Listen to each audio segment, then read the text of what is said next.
Let's go!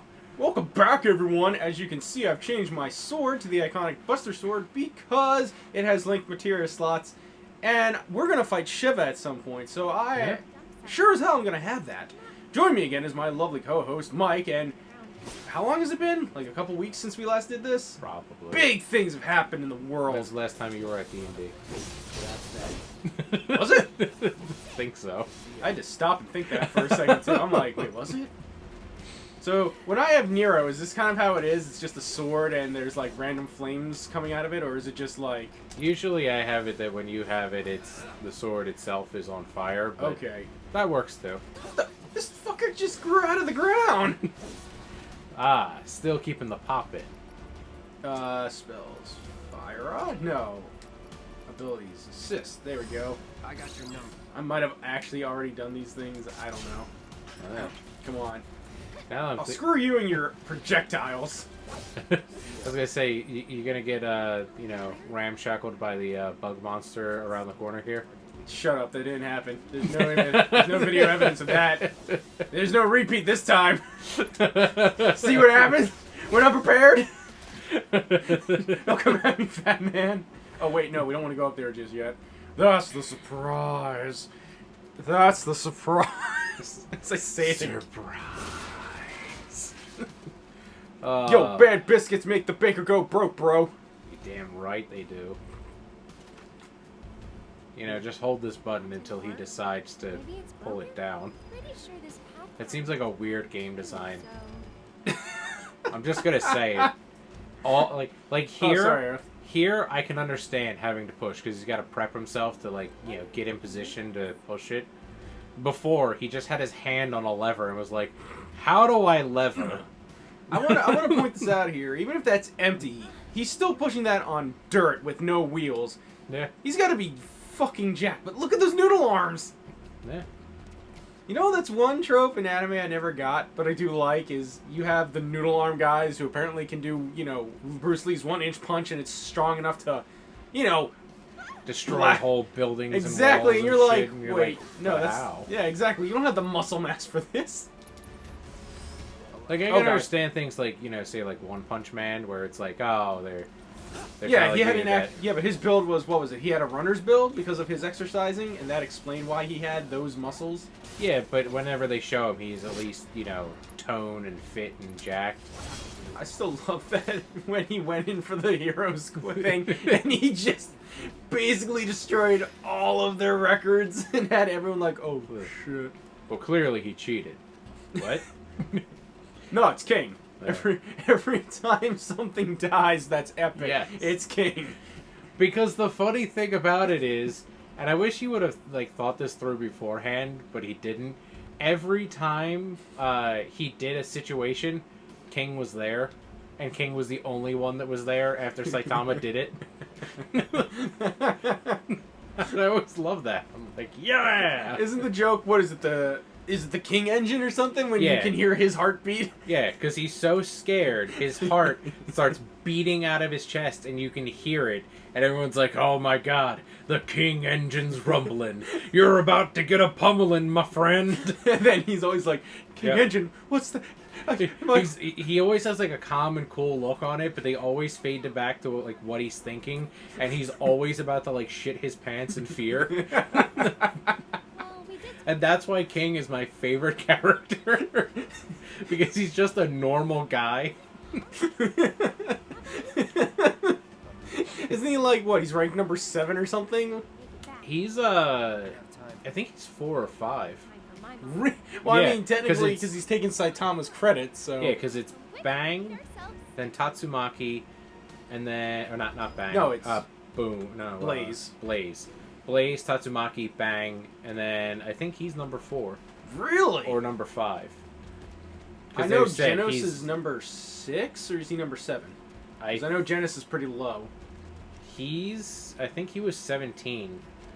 Because his main goal in the current, not season, but where I'm at in the manga, it is the current season. Genos asked Saitama what he should do, and Saitama just said, well, try to get to the top 10.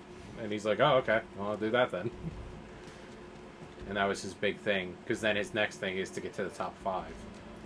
I find it funny that all the people that know Saitama don't back it up when if anyone makes accusations as to why he's a B class, even though he's clearly doing A tier work and above. Well, I think in the web comic, because not in the manga, but in the web comic, he just got to the bottom of A. Oh, so wait, so he dealt with Psychopath? What's his name? The guy that's supposed to be the the gatekeeper to. Yeah, I think he somehow was able to get past them all. Because I know that guy's crazy because he did kill all those aliens from Barros. He also killed whatchamacallit. Oh. Well, it's in the chapter, so if you're anime only, spoilers. You mean the 2 seasons? Yeah. Well, they're gonna make a 3rd one eventually. They are? Yeah, it's a popular one.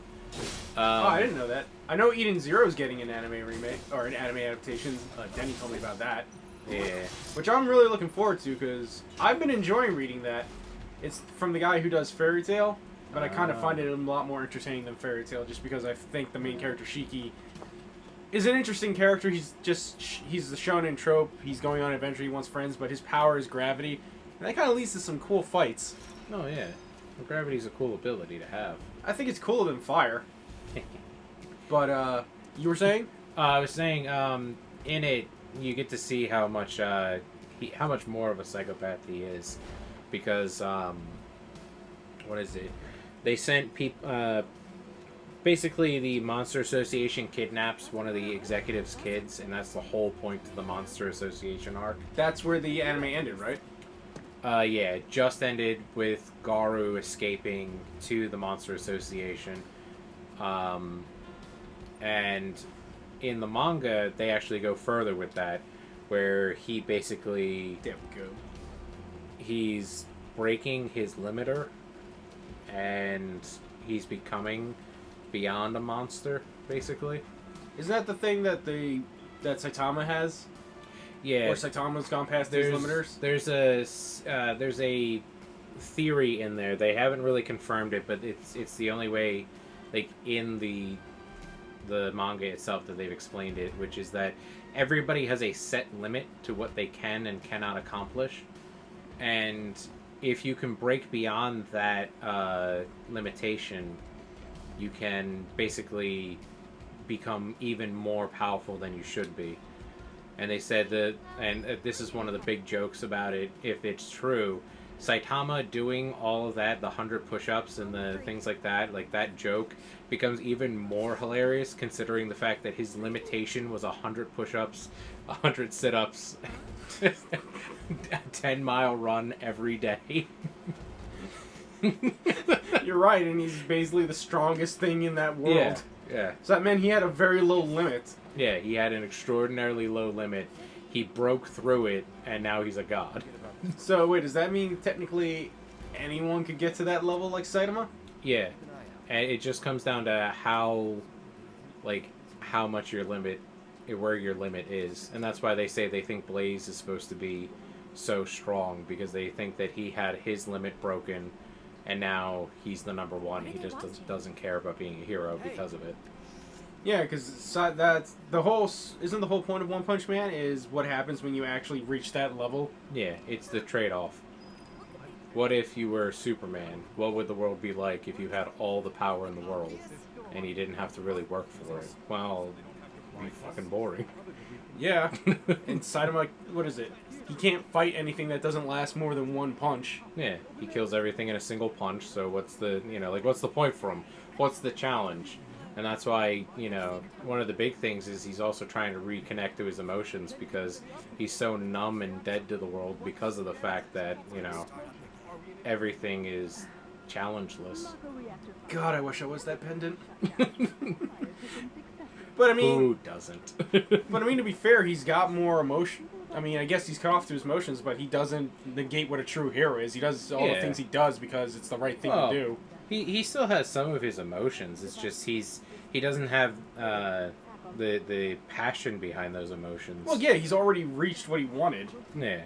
He's become the number one. It's like Mihawk in One Piece. Why does Mihawk usually not give a crap? Because he's the number one swordsman. Yeah. He got his goal. And the trade-off for that was, unfortunately, unending boredom. Yeah, it's the same thing with whatchamacallit, with Alucard and Helsing. Because of the fact that Dracula is so powerful, he never has to unleash himself fully and completely. So he puts limitations on himself just so that he can, give himself a challenge. How would you feel if a woman on the news literally pushed the anchorman down and delivered that speech telling you that we will take care of you? Listen, as she's looking down on you. Listen, it's femdom, and you're just gonna deal with it. Kurotsuba! Yeah. I will probably watch that movie one day, but not because he keeps telling me to, because I want to. You know a movie I just watched? What was that? It took me forever to find it. The Goblin Slayer. What was that? It's Crown something. I don't know. Yeah. Oh, I watched it. It's great. Top quality animation? It is alright animation. The story's interesting. Very much goes a little bit more back to the roots because they show the one character basically, the female character that they're going to save. She ends up screwing up, and then that's the whole reason why Goblin Slayer gets sent. Other than the fact that there's goblins. And then you get to see Goblin Slayer doing Goblin Slayer things, like how he killed the one ogre with a teleportation scroll. But this time he kills a goblin paladin. So, what are you guys up to? We all went to see the reactor. Okay. Yeah, they don't have the same thing. It's not a one-to-one to D&D, even though it's probably the best of all the animes that are based on fantasy. Goblin Slayer is probably the closest to Dungeons and Dragons. The church again? Oh, I can see that. I mean, I personally don't care much for Goblin Slayer, but that's just a personal taste. That's fine. Why, hello, Aerith. I don't gravitate towards the kind of dark fantasies that you kind of like. I'm more like high fantasy, action, all that stuff. I can appreciate dark fantasy, to get a palate cleanse, but I think the only dark fantasy I really like is Berserk, and the only reason is that because I put so much time and energy into it that it's like, I want to see how this fucking thing ends, and goddammit, stop playing your stupid Idolmaster games and give me another chapter! I'm sorry, I gotta play my new gacha games. Maybe. No! I gotta make this ship. And he has the nerve to make a new manga too! I gotta get a UR or an LR of this ship girl.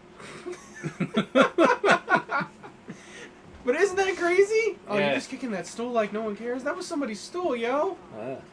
But isn't it funny though that everyone else during the pandemic, they're pretty much like, oh, I gotta slow down, I gotta do this. But Berserk guy gave us 2 chapters this year, and I thought the world was ending. Well, you know what it is that whatchamacallit, like Oda, he has like a whole group of people who have to come in and help him, so he's not drawing the whole time. I'm okay with, I guess, like, bi-weekly everything, but at the same time, it's like when you want something to read and all you're caught up to all your chapters, it gets kind of annoying when you're like, I want to know what happens next. It's like, what's that? I've had to slowly but surely, I'm trying to stop reading them, but I have nothing else to read, so I keep putting them on, but I keep trying to stop reading, like, One Piece, and, I want to see how One Piece, I want to see how the Wano arc ends, because I'm just like, this is nonsense. Oh, I mean, I'm going to ride One Piece out to the very end. It's my favorite manga. Yeah. I just want to see, like, where he goes from here. Yeah, I'm pretty sure he's going to go to Elbath, because he's been talking about that since almost the beginning of the series. He's got to go to Elbath eventually. And it sounds like the next saga is going to be the last one, because I think he's probably going to beat Kaido, or something's going to happen to Kaido and Big Mom, and then that's probably going to signal, like, the final saga. Because they've said it's already going into that. Because what was it, because they said if you follow the story, the way he has it set up, the Kabuki story, I can't remember if it's a 3-act or a 4-act. I think it's a 4-act, because the 3-act is mostly predominant, I think, in Western theater. But, oh man, look at this. Yeah, it's very beautiful. Beautiful. Even in this hellscape, love can bloom like a flower. Thank you, Kenshiro. You're welcome. They said that if you actually watch it, though, it is basically a 3-act. So the next act is going to be the finale, and then Act 4 will just be cleanup. Well, I mean, it does make sense because he basically had the Scabbards come in. They dealt with Kaido. Well, Luffy declared that he was going to beat up Big Mom, Kaido, and anyone else. And the Minks just showed up. So now it seems like we're getting into the final meat of potatoes of the Wano arc, which I'll admit, it has been kind of slow at a while, but not as slow as I think Dressrosa. I think Dressrosa is still... No, I'm sorry, Whole Cake. I think Whole Cake was his slowest. Took forever and didn't go really anywhere. No, because we got Drip Feed. Yeah. And this, I think it's meandered. I don't like the fact that he took forever and a day to tell us the story of Odin. Like, cool. That's cool. Thank you for telling me the story of Odin. But can you be like every other mangaka and just put it onto the side? Like, call it one-piece short stories and just, here's the story of Odin, or cut it down, because I don't need, 100 chapters of, well, it was like, what, 6 chapters? Maybe 10 of just, Odin gets on a ship. Okay. Odin hangs out with Whitebeard. Okay. Hey, remember Water 7? Odin met Cuddy Flam. Oh, okay, that's great. Why doesn't Frankie remember him? But okay. Hey, he also met Tom. Hey, remember Mary Jolis? Yeah, he didn't go there. I was about to say he did not go there. Remember Sabo D? Yeah, he went there. Remember when they talked about how Whitebeard and Goldie Roger talked to each other? Yeah, they negotiated for Odin coming to join his crew. Oh shit! Yeah, that did happen. Yeah. Hi, Hey, Elmira. I think that's your name. It must be tough. Elmira. Yes, I was right. Yeah. Remember when Goldie Roger apparently found One Piece? Yeah, No, I remember. I don't. I remember when he told me about Laugh-Tail, Yeah. which we in English called Raft-Tail. No. You know what's even more hilarious about that? Oh, the sun! It's called Raft Hell in the series, which means that, according to Oda, it's very easy to confuse R's and L's in English. Yeah, because I think the Japanese actually don't have L. Yeah. Yeah, they don't have any L sounds, I think. Yeah. So the closest would be an R, so that's why when, in Japanese, Luffy is called Rufy-kun. Yeah. Rufy-kun. But in English, we actually have an L sound, so we can call him Luffy. I found it. You take this one. You ready to go You become the take greatest this one. picnic, Picnic basket. picnic basket? Hey, Bobo. This is We're gonna another- go for a picnic basket. This is another thing that kills me about this chapter. Is that when I have to go back and get that trophy for Dressed to the Nine, if you guys know. This is the stuff that makes it somewhat unbearable. Here. Is Baby. I have to go this slow, and even when I click the run button, I get jack all. But that's fine. Yeah. For this purposes, it's cool, because Cloud is getting in touch with his feminine side. He's already there. How dare you say that about our favorite FDA robot? Yeah, that's right. You probably forgot, but I didn't. Oh, I didn't. I know he's an FDA robot. You have an eye for this kind of thing. He's Hey, right. Boop Bop. I am Cloud the FDA robot, and I now, with my big booty flower girl, will save the streets of Midgar from the evil of Shinra's drugs. You're damn right. Alright, so how Now do you want to he's- do this? We he's- can pick... We get 3 choices. We can pick the same flower 3 times. We can pick 2 flowers, or we can pick 1 of each. How do you want to handle this? We got yellow, we got white, and we got, is it called Pussy Willows? I guess pick one of each. Alright then.